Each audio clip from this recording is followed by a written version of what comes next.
Hi, I'm Linus Hall of Yazoo Brewing, and welcome to the first episode of Ask a Brewer. So, ask away.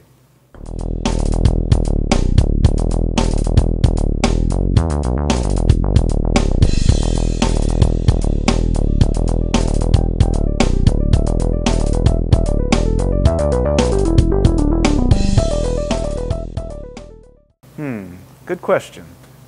We have offered a couple of internships, but usually it's through programs like the American Brewers Guild program, which is a course of study that ends up with an internship.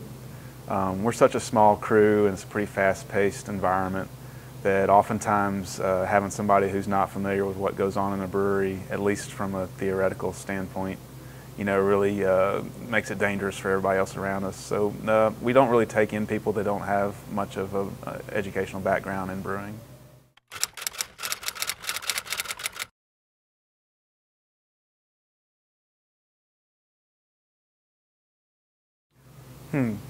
Yeah, a good question. You can get pretty creative with old half-barrel kegs. They actually make decent fermenters. It's hard to get the yeast out of it. If you're looking for like a conical type fermenter, I know that I haven't used them myself, but there are some spun stainless conical fermenters that'll be in the 15 to 20 gallon range. I think the drawback to that is it doesn't have a pressure lid on it. But good old glass carboys are pretty easy to clean, kind of cool to look at while it's fermenting, and it just takes more of them the bigger batches that you get.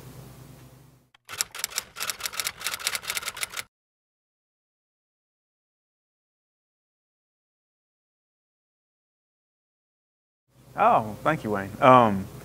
Well, in my experience, there's certain varieties that will grow well here, and I think Cascade does really well. I'm trying to think. Willamette, I think, does pretty well. Columbus does pretty well. The problem you have in this environment is that while the vines may grow very well, you don't get a whole lot of buds, and they're not nearly as prolific as they are, out in the Northwest. But it's a fun thing to do. If you have a corner of your yard that gets a good bit of sun and you can keep watered. Best thing to do is just I don't know of any local farms where you can get the rhizomes, but you can definitely order them online or go to places like All Seasons Homebrew and Supply.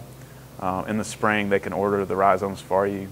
It's very easy to plant them. Once you start seeing shoots, you basically just trim back except for the 3 strongest ones. Run them up twine and just keep them watered.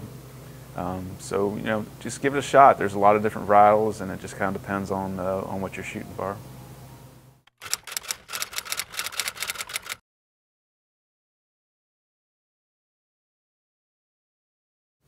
Um, hmm. Definitely would depend on where it was and how painful it was to get it.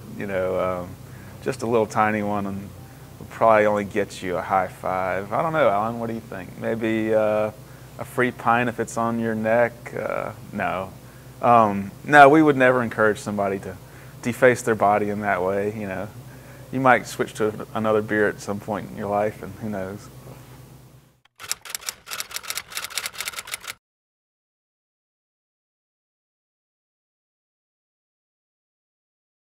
Yeah, usually if I'm going to have 2 pints, I'll definitely have one of ours first. It's kind of a, definitely a quality control thing. You can make sure that the lines have been cleaned, at that place, and that everything's in good shape. So I'll definitely try one of ours first, and then if I'm having another one, I'll look for something that I haven't had before or haven't had in a long time. But yeah, good question.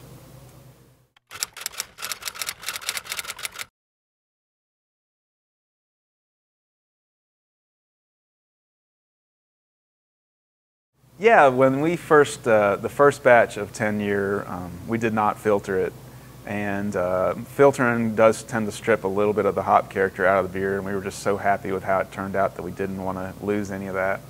But when we started bottling it, we noticed that over time the beer cleared up and a lot of the hops and the yeast settled out in the bottom of the glass. I'm sorry, the bottom of the bottle.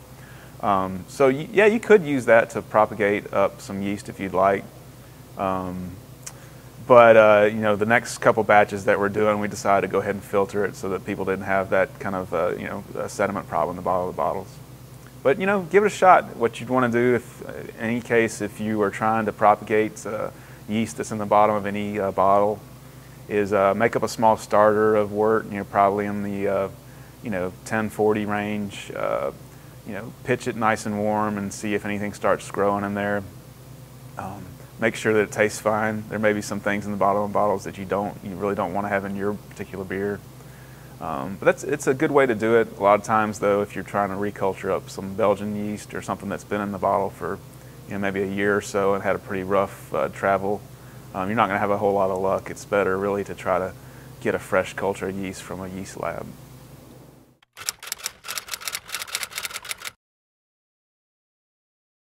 Well, I'm from Mississippi, and we always called it Yazoo. But I learned early on that I should be just happy that people are ordering our beer at all. And so if they're saying Yazoo or Yazoo, that means hopefully they're ordering our beer, and we're happy with that. So say it however you like. It's kind of a Mason-Dixon thing, I think. The further north you get, the more it's Yazoo, and the further south you get, the more it's Yazoo. But we're definitely not going to correct people if they're ordering our beer.